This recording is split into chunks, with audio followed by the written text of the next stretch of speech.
요한복음 12장 1절로 8절 말씀 함께 보시겠습니다. 오늘 제목은 거룩한 낭비입니다. 한 절씩 읽고 마지막 절 같이 읽도록 하겠습니다.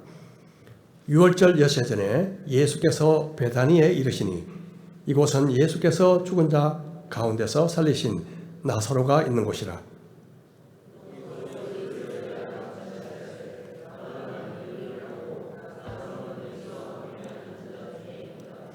마리아는 지극히 비싼 향유 곧 순전한 나드 한 근을 가져다가 예수의 발에 붓고 자기 머리털로 그의 발을 닦으니 향유 냄새가 집에 가득하더라.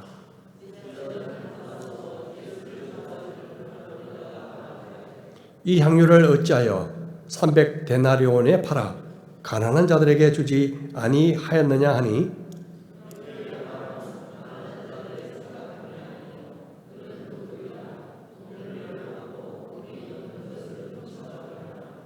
예수께서 이르시되 그를 가만두어 나의 장례할 날을 위하여 그것을 간직하게 하라. 가난한 자들은 항상 너희와 함께 있거니와 나는 항상 있지 아니하리라 하시니라. 아멘. 이 시간 말씀을 나누겠습니다. 잠깐 기도하시겠습니다. 부족하고 연약한 제 자신이지만 선하신 하나님의 뜻, 아버지의 마음만 온전히 전달되도록 성령님께서 이 시간 저를 주장해 주시고 듣는 심령들마다 겸손하고 열린 마음 그리고 순종하는 마음으로 말씀을 받게 하소서. 예수님의 이름으로 기도드립니다. 아멘. 지난번 베다니에서 일어난 놀라운 사건을 다시 한번 기억해 보겠습니다. 나사로의 무덤 앞에 서신 예수님은 먼저 돌을 옮겨 놓아라 그렇게 말씀하셨습니다. 그리고 이미 나흘이 지나 부패한 냄새가 나는 시신을 향해서 나사로야 나오라 외치시자 나사로는 수의에 쌓인 채로 무덤 밖으로 걸어 나왔습니다. 예수님은 이 기적을 통해서 자신이 부활과 생명을 주시는 메시아이심을 확실하게 증거하셨습니다. 이 광경을 본 많은 사람들 중에 어떤 사람들은 예수님을 믿게 되었습니다. 하지만 그중 어떤 사람들은 고자질하듯이 바리새인들에게 달려가 일러 바쳤습니다. 이에 대제사장들과 바리새인들은 긴급 공회를 열고 논의를 하게 됩니다. 이 예수가 많은 표적을 행하니 우리가 어떻게 하면 좋겠는가? 이런 대책 회의였습니다. 과연 어떤 결론을 내렸을까요? 정말 메시아일 줄 모르니 우리가 좀 더 신중하게 조사해보자. 그런 결론을 내렸을까요? 전혀 아니었습니다. 53절 말씀 보겠습니다. 이날부터는 그들이 예수를 죽이려고 모이하니라. 그들은 예수님의 이런 기적까지도 지극히 위험한 행동, 즉 국가의 존립을 위태롭게 하는 이적 행위라고 간주합니다.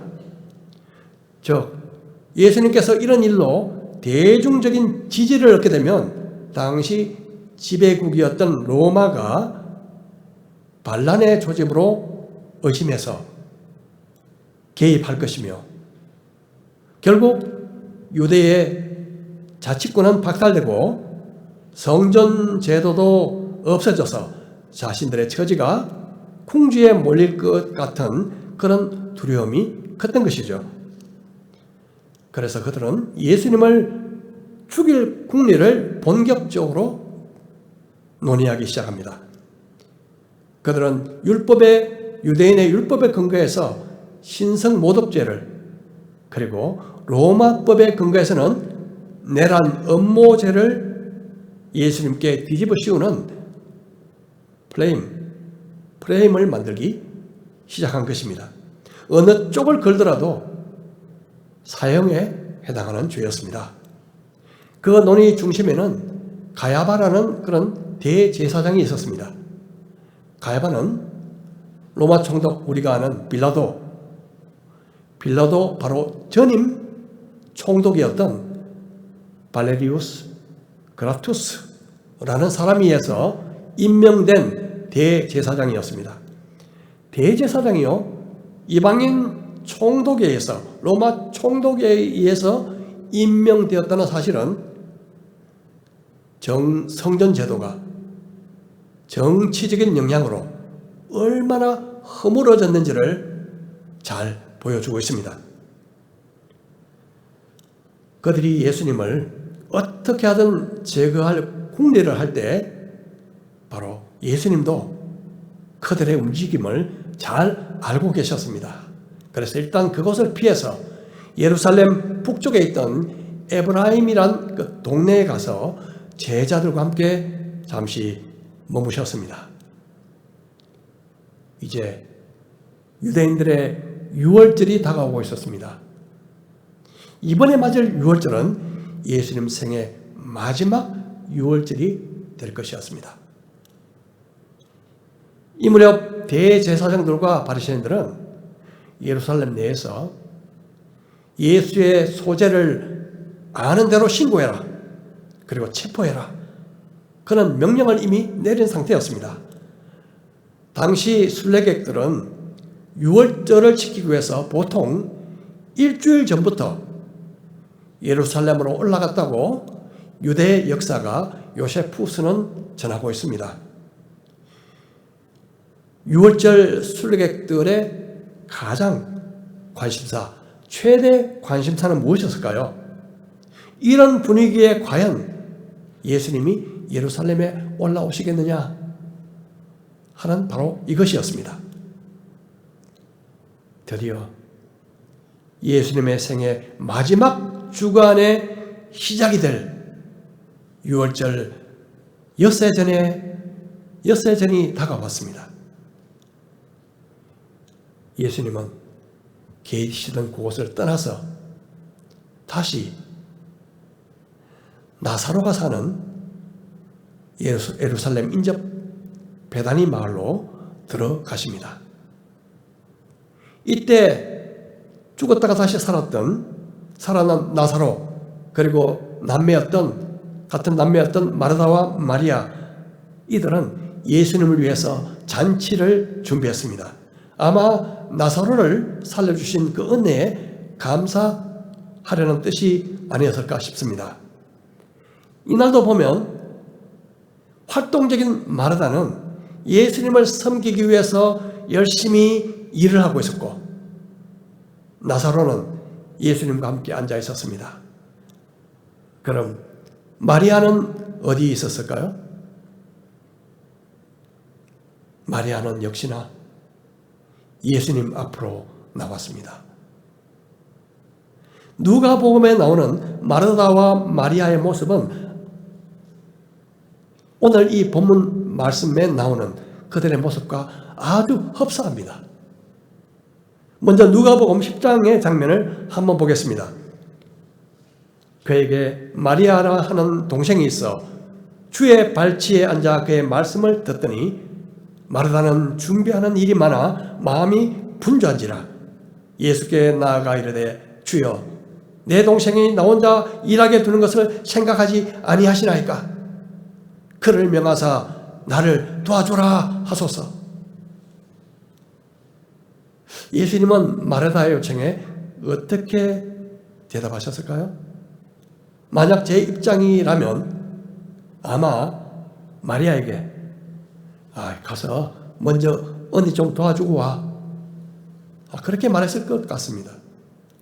하지만 예수님은 이렇게 말씀하셨죠.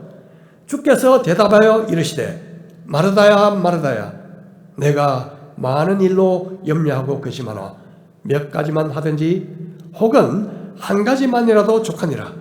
마리아는 이 좋은 편을 택하였으니 빼앗기지 아니하리라 하시니라. 예수님은 마르다의 마음을 몰라주신 것이 아니었습니다. 자신을 위해서 최선으로 준비하고자 했던 그 정성을 주님은 이미 알고 계셨습니다.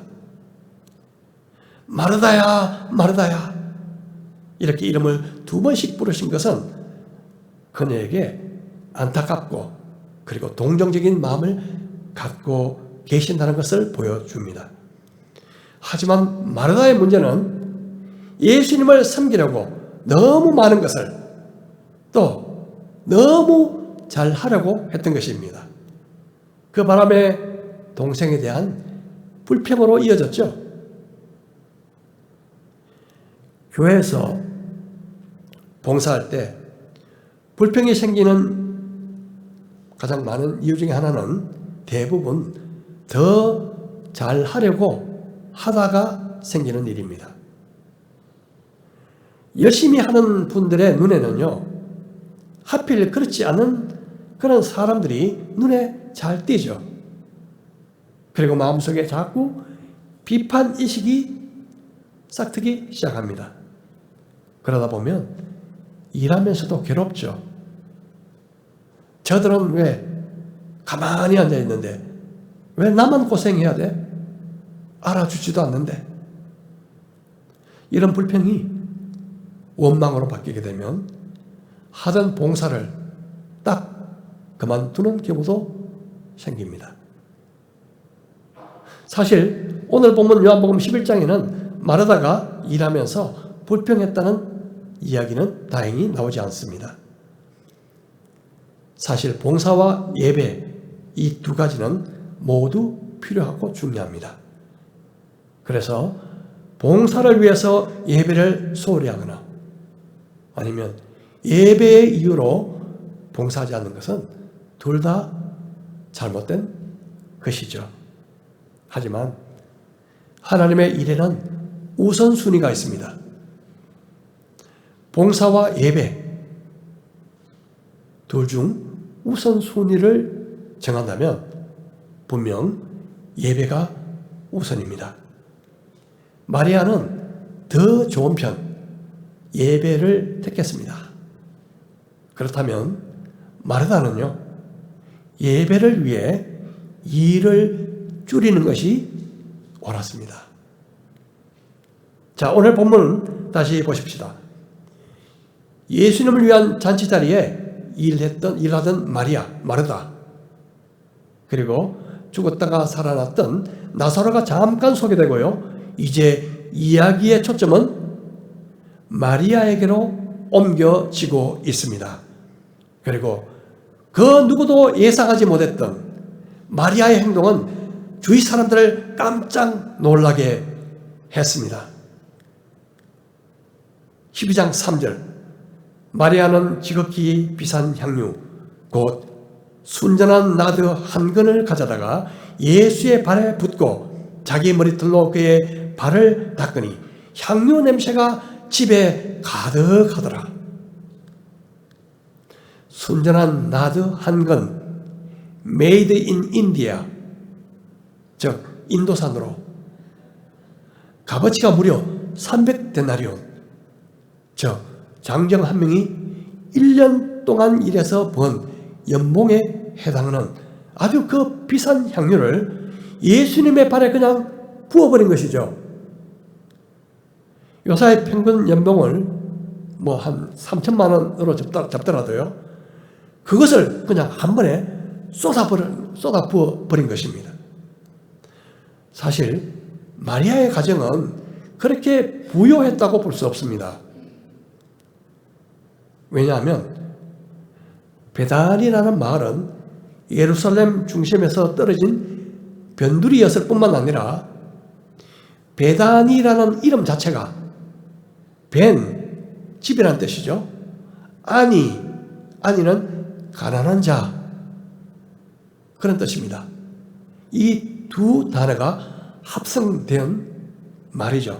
그래서 따라서 가난한 자들의 마을이라는 의미가 내포되어 있습니다.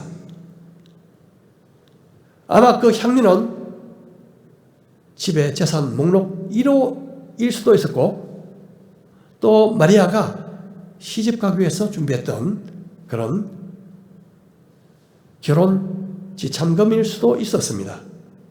어떤 용도였든 간에 마리아는 그 비싼 값진 향유를 예수님의 발에 부었을 뿐만 아니라 그리고 자신의 소중한 머리털로 예수님의 더럽혀진 그 발을 닦았습니다. 이 행동은 주님 앞에서 어떤 꾸밈도 없고 가식도 없고 무슨 자랑도 없고 과시도 없고 그리고 어떤 말도 필요하지 않은 순수한 신앙 고백과 같았습니다. 그런데 이 광경을 보던 제자 중 한 사람이 마리아의 마음에 가슴에 비수를 꼽는 듯한 말을 던집니다. 가룟 유다가 이렇게 불쑥 비난조의 말을 내뱉은 것이죠. 제자 중 하나로서 예수를 잡아줄 가룟 유다가 말하되 이 향유를 어찌하여 300데나리온에 팔아 가난한 자들에게 주지 아니하였느냐 하니, 이렇게 말하면 가난한 자들을 생각함이 아니요 그는 도둑이라 돈 괴를 맞고 거기 넣은 것을 훔쳐 가미르라. 가룟 유다는 마리아의 행동에 대해 쓸데없고 경솔한 행동, 그렇게 질타하고 있습니다. 언뜻 들어보면 그의 말이 꽤나 합리적인 비판으로 들릴 수 있습니다. 이 아까운 것을 한 번에 묶어 버리기보다 차라리 그것을 팔아서 가난한 사람들에게 많이 베푸는 것이 훨씬 가치 있어 보이기 때문입니다. 가룟 유다의 말은 또 예수님을 향해서 언년 중에 왜 이 여자의 쓸데없는 행동을 말리지 않으십니까? 그냥 보고만 계십니까? 라는 불만이 내포되어 있는 것 같습니다. 자, 이제 마리아는 이 비난으로 곤란에 처하게 됩니다. 공개적으로 창피를 당할 수 있는 당혹스러운 순간이기도 했습니다. 하지만 이 복음서를 기록한 사도 요한은 가룟 유다가 그런 말을 한 이면에는 도둑 심보가 있었다고 기록하고 있습니다. 만일 그의 말대로 마리아가 그 향유를 팔아서 가난한 자를 구제하라고 회개했던 가룟 유다에게 그 돈을 맡겼다면 과연 어떻게 되었을까요? 아마 상당한 금액이 유다의 개인 비자금으로 슬쩍 흘러 들어갔을 것입니다. 하여튼 가룟 유다는 이중적이었습니다. 겉으로는 선한 척하면서 속으로는 다른 생각을 하고 있었습니다. 유다는 마리아를 전혀 이해하지 못했습니다. 향유가 얼마나 돈이 되는지 계산하는 데는 그 누구보다 빨랐지만 부어버린 향유가 의미하는 바에 대해서는 무지했습니다. 그런 물질에 집착하고 있었습니다. 물질을 위해서라면 서성도 팔아 넘길 수 있는 인물이었습니다. 실제로 얼마 후 그는 그렇게 행했습니다. 사람들을 비난할 때는 종종 이중성을 감추고 있는 경우가 있습니다. 가룟 유다는 마리아의 행동을 보면서 가난한 자를 돕는 것이 훨씬 중요하다는 식으로 말했지만 막상 속으로는 가난한 자들에 대한 긍휼이 있었다고 볼 수 없습니다. 다른 이에게 긍휼을 부르짖으면서 정작 자신에게 긍휼의 마음이 없는 경우가 있습니다. 정의를 부르짖으면서 실제로 자신의 삶은 전혀 정의롭지 못한 경우가 있습니다. 세상에서 가장 쉬운 것 중 하나가 남을 비난하는 것입니다. 자기가 말하는 것처럼 그대로 살기는 어렵지만 남이 그렇게 살지 못한다고 비난하는 것은 훨씬 쉬운 일입니다. 정말 바르게 사는 사람은 구호를 외치기보다 묵묵히 그렇게 사는 사람입니다. 다소 다른 이야기이긴 하지만 가치와 가격 이야기를 좀 해보겠습니다. 가치와 가격, 이 둘은 다릅니다. 가치와 가격은요, 주로 부동산 분야에서 많이 쓰더라고요. 가격은 그냥 얼마라고 딱지를 붙이면 딱지를 붙이듯이 결정되지만 가치는 미래의 전망 그리고 그 외에 유형, 무형의 조건들을 감안해서 정합니다. 가격은 눈에 보이는 실제적인 것이지만 가치는 추상적입니다. 가격은 하나로 결정될 수 있지만 가치는 보는 사람마다 다를 수 있습니다. 과거에 러시아 땅이었지만 오늘날 미국 땅이 된 알래스카의 유래를 여러분 잘 알고 계실 것입니다. 1867년 3월 30일 미국은 러시아로부터 알래스카를 매입하는 조약을 맺었습니다. 당시 러시아는 크림 전쟁으로 재정적인 어려움에 처했기에 돈이 필요했습니다. 한반도 크기 약 7배에 이르는 알래스카의 그 당시 매입 가격은 720만 달러, 1평방킬로미터당 5달러에 불과했습니다. 지금의 가격으로 치면요, 정말 말도 안 되는 헐값이었지만 당시 미국에선 너무 비싼 가격으로 샀다는 비난 여론이 들끓었습니다. 알래스카 매입을 주도적으로 협상하고 주장했던 인물은 국무장관 윌리엄 수어더였습니다. 그는 눈 속에 감추어진 보물들을 보자 그렇게 설득했지만 여론은 갈수록 더 악화되었습니다. 수어더가 매입을 결국 밀어붙이자 미국 의회조차도 극지에 아무 쓸모없는 땅을 비싼 돈을 주고 샀다 그렇게 수어더를 비난했습니다. 알래스카 매입을 수어더의 바보짓 이렇게 비웃었고 알래스카를 아예 수어더의 아이스박스라는 조롱의 말로 비웃었습니다. 수어더는 이로 인해서 장관직에서 물러났고 결국 5년 뒤에 세상을 떠납니다. 그런데 매매조약 30년이 지난 1897년 알래스카의 진가가 드디어 드러나기 시작했습니다. 알래스카에서 금광이 발견되었고 은, 철광석 등 각종 광물뿐만 아니라 석유, 천연가스까지 에너지 자원이 발견되었습니다.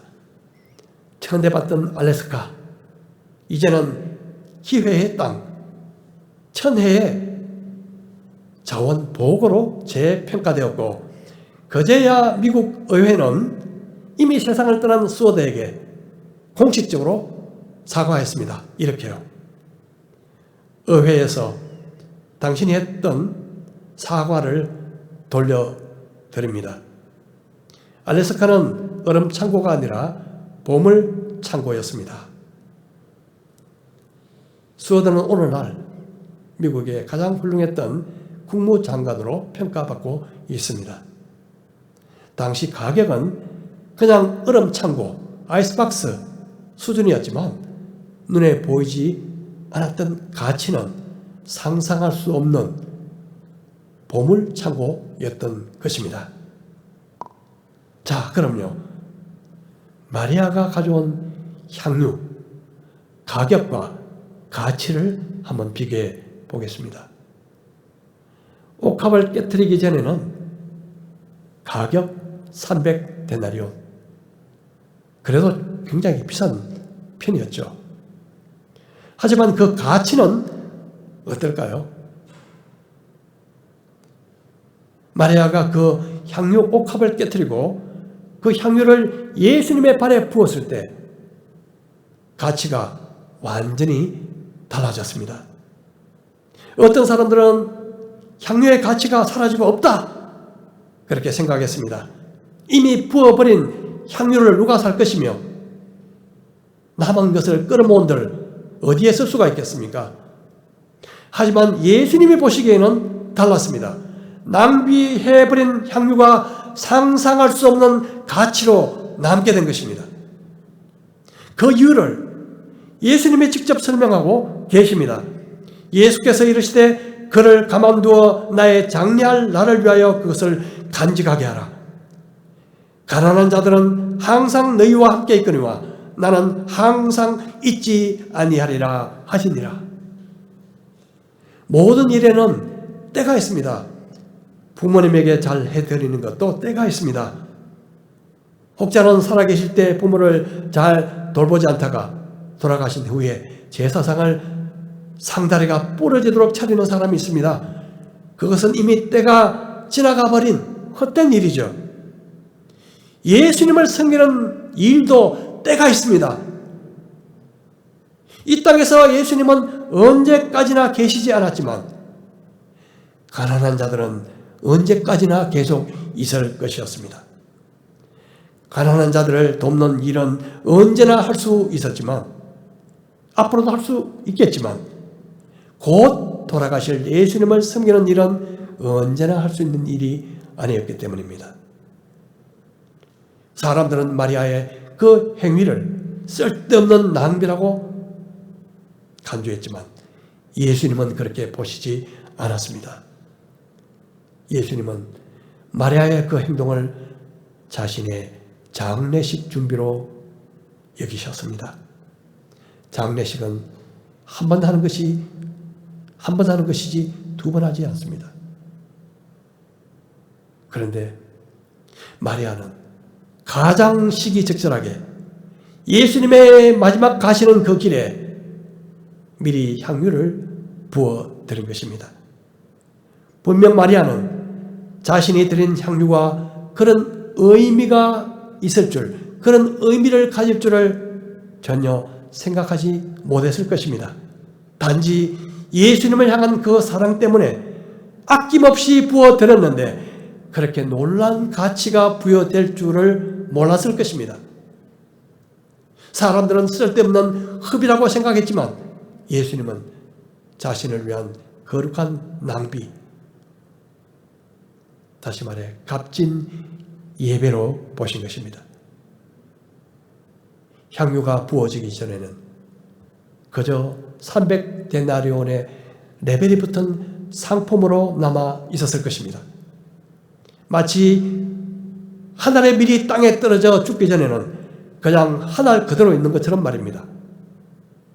하지만 밀 한 톨이 땅에 떨어져 죽을 때 많은 열매를 맺는 것처럼 향유 옥합이 깨어져 예수님의 발에 부어졌을 때 후대 사람들에게 기념비적인 사건이 된 귀한 예배가 되었습니다.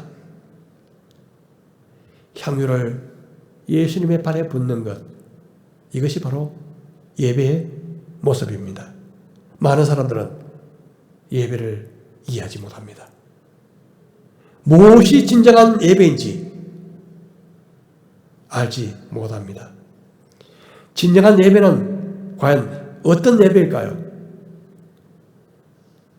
오늘 마리아를 통해서 우리는 참된 예배가 무엇인지 배우게 됩니다. 참된 예배는 먼저 사랑으로 드리는 것입니다. 마리아가 예수님께 값비싼 향유를 아낌없이 부은 이유는 예수님을 향한 사랑이 그토록 지극했기 때문입니다. 어떤 행동이든 사랑이 빠져버리면 의무와 형식만 남습니다. 우리가 하나님을 향한 사랑 없이 예배를 드린다면 그것은 예배가 아니라 종교 행위에 지나지 않습니다. 하나님을 향한 사랑이 빠진 예배는 죽은 예배입니다. 사랑의 특성은 무엇일까요? 오늘 본문과 병영 구절인 마가복음 14장에서 예수님이 말씀하십니다. 그는 힘을 다하여 내 몸에 향유를 부어 내 장례를 미리 준비하였느니라. 사랑은 뭐라고요? 힘을 다하여 드리는 것이다. 사랑은 힘을 다하여 드리는 것이다. 마음을 다하고 힘을 다하고 목숨을 다하여 드리는 것이 사랑입니다. 우리가 힘을 들여 다해서 드리는 예배, 이것이 진정한 예배입니다. 또한 진정한 예배는 희생이 따릅니다. 과거 구약시대에 예배를 드리는 제사에는 늘 희생 제물이 올려졌습니다. 죄를 위해서 올려드리는 제물이 있었고, 하나님과 화목과 친교를 위해서 올려드리는 제물이 있었듯이 제사에는 늘 희생 제물이 올려졌습니다. 예배의 진수는 희생입니다. 다윗 왕의 말년에 큰 위기가 닥쳤습니다. 다윗이 자신의 나라의 국력을 자랑하고 싶어서 전국 인구 센서스를 하게 되었는데, 이로 인해서 하나님의 진노를 사게 됐고 많은 백성들이 전염병에 죽어가고 있었습니다. 이때 다윗은 천사의 지시를 따라서 오르난이란 사람이 소유한 타작 마장으로 올라가서 하나님의 제단을 쌓으려고 했습니다. 다윗은 그 땅 주인 오르난을 만나서 이렇게 말합니다. 여기에 제단을 쌓기 원한다. 상당한 값을 받고 나에게 넘겨주시오. 이 말을 들은 오르난은 이렇게 말합니다. 왕께서 좋으신 대로 행하소서. 제가 그냥 드리겠습니다. 딸린 소와 곡식 뜨는 기계와 밀까지 제사를 위해서 그냥 드리겠습니다. 이 말에 다윗은 이렇게 말합니다. 다윗 왕이 오르난에게 이르되 그렇지 아니하다. 내가 반드시 상당한 값으로 사리라. 내가 여호와께 드리려고 내 물건을 빼앗지 아니하겠고 값없이는 번제를 드리지도 아니하리라. 값없이는 번제를 드리지 아니하리라. 값없이 드리는 예배는 값진 예배가 아닌 것입니다. 오늘 마리아의 이야기는 우리의 예배의 모습을 돌아보게 합니다. 우리는 아무 희생이나 값을 치르지 않는 예배를 좋아합니다. 향유가 예수님께 부어지기 전까지는 그냥 향유일 뿐이었습니다. 하지만 예수님께 부어졌을 때, 쏟아 부어졌을 때 그것은 단순한 낭비가 아니었습니다. 영원히 기록될 거룩한 낭비. 주님께 드리는 최고의 사랑의 표현, 최상의 예배가 된 것입니다. 여러분, 우리가 드리는 예배를 주님이 보신다면 주님은 과연 어떻게 보실까요?